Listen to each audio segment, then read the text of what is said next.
Right then, welcome to my movie review of Deadpool 2. This is of course the kind of eagerly anticipated, long-awaited sequel to the smash hit Deadpool. First and foremost, we'll discuss non-spoilers, then we'll go into spoiler territory. And I'll say straight off the bat whether you should go and watch this film.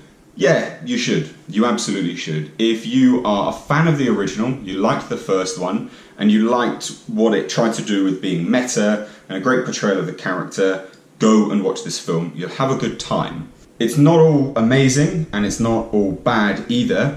I will say that this film is really good, actually. It's really good at what it does, and it is a very, very good film. But there are some issues with it, so more of those I'll make clear in the spoiler section. But as a whole, it's a great story. It is really meta, and some of those things land, some of those things don't.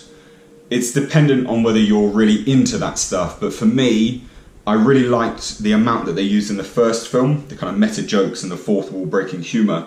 In this one, it was somewhat of an issue here and there for me. It just didn't land all the time, but it was good.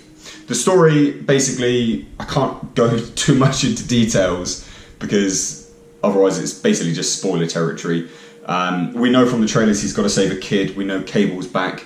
That's essentially it. We know Colossus is in it, we know Negasonic Teenage Warhead is in it, and they're all really, really good. Colossus still looks fantastic, and there's another character in it, which I can't say because it's a spoiler, but both of the characters are the best portrayals I've ever seen of those characters in the films, basically. And it really goes to show that when Fox doesn't care about their properties, and they don't meddle, and they don't interfere, that's when those properties shine, and that's when those characters within those properties are the best that they've ever done, they've ever shown. And it's a real shame that Fox obviously basically meddle too much. So it's a really good story. It has great cinematography. The use of sound and the music in this film is not as good as it was in the first one. There is a callback to the first film in some of the music. DMX X Gon Give It To You, that's in it. And that was really, really cool. It was good to see that back because, I mean, it's a good song anyway, but great use of it in the film. The action is great. They've really upped the ante on the action. The action is really stepped up a notch. And the inflated budget that they were given shows in what they're able to produce for this film. Again, it's not to its detriment. I went into this film actually expecting it to be horrendous. In all of the trailer materials and the promotional materials that they put out there, Ryan Reynolds hasn't seemed that charismatic, he hasn't seemed that happy and engaged and really all for it like he was in the first one. His tone of voice and things like that, he doesn't really seem as, charisma filled as he was for the first film. So I was expecting it to be bad. His tone of voice and how he portrays himself in the film in terms of the charisma and how much fun he looks to be having is not the same as the first one, but it doesn't make the film that bad. So that is kind of to note in, when approaching this film in the review. The cinematography is great. It's very open space. There's a lot of places which they go and they visit. And there's not too much really in terms of the character portrayal, which is bad. Brolin's Cable is great. It's not really a spoiler, but you don't really know too much about what's going on in the future. So we don't know where it sits in terms of the timeline.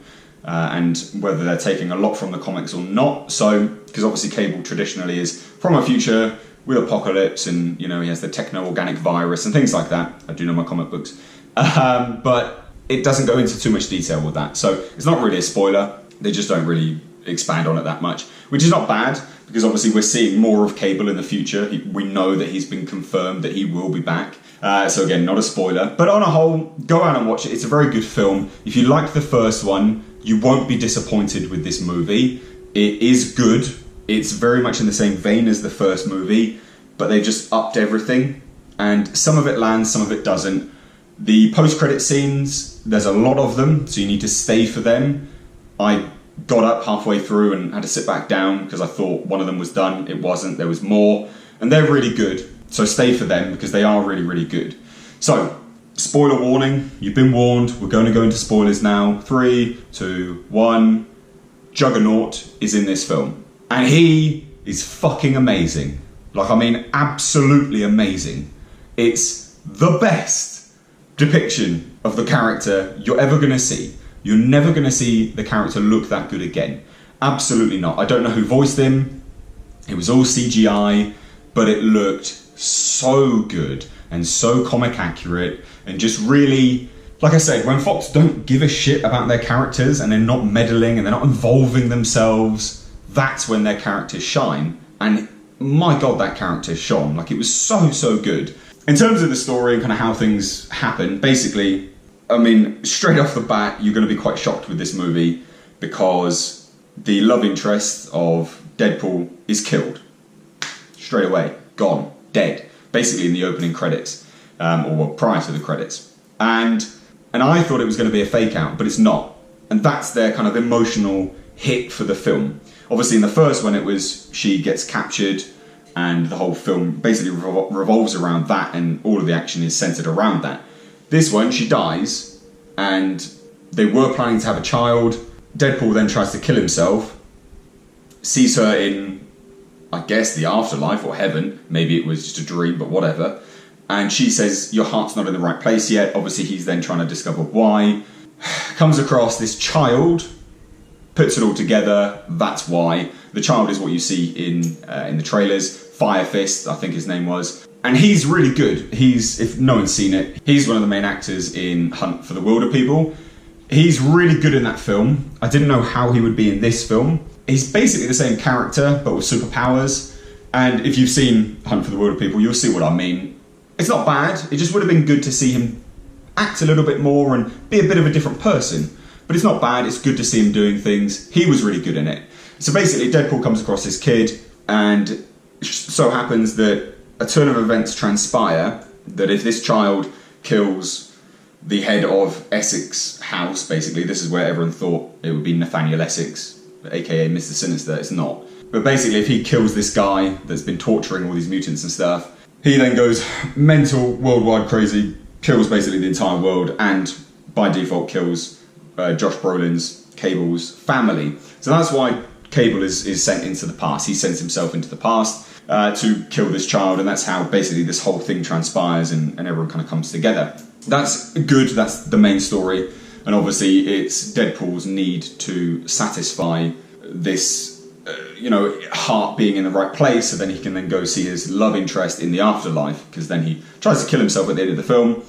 And it's good. It's a great way to kind of gel everything together with the emotional aspect like they did in the first movie. Like I said though, a lot of the meta jokes for me didn't really land. It seemed to go on a little bit too much.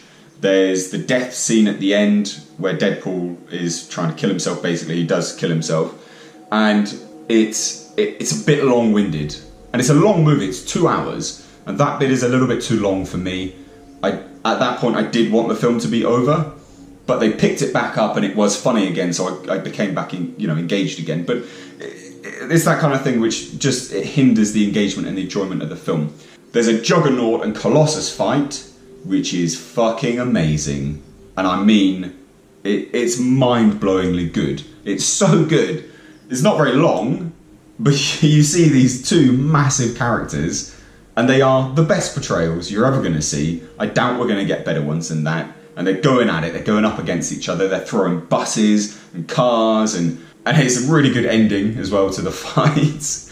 You see Kyoko, I don't know what her mutant power is, but basically she wraps chains around Juggernaut's feet, obviously locking him up. The Colossus pulls down a flap in his pants, shoves an electrical wire up his arse, and Negasonic Teenage Warhead pushes him into water, thus electrocuting himself. It's really, really good. Great fight, great end. And on a whole, like I said, it's a great movie. It's not bad by any stretch. They just lean into it a step too far for my liking. I think 9 times out of 10, you're going to go watch this movie and you're going to think it is incredible. You're going to like it more than me. And I think it's just from my own personal perspective. So if you liked the first one, you will absolutely love this film and it's well worth your time. I will say this though, when you're going into it and obviously off the back of this weekend, if you hear that this film has smashed records and stuff like this for its opening weekend, it's not true. It got released on a Tuesday in the UK, so its opening weekend is from Tuesday to Sunday. That's a long-ass opening weekend. So they did it as a tactical manoeuvre to inflate the records that they're going to be hitting, which is a bit of a shame. Ryan Reynolds, standout.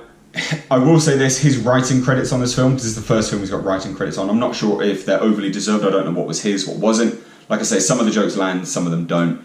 It's a good film. I'm glad TJ Miller's not coming back. He wasn't very good in it. He wasn't funny. His role was crap. Dopinder was good.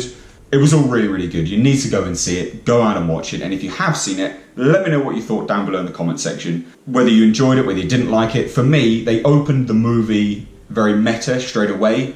And I think they needed to set the tone a little bit first before going way into that. You'll know what I mean with that opening scene if you've watched the movie. That put me off.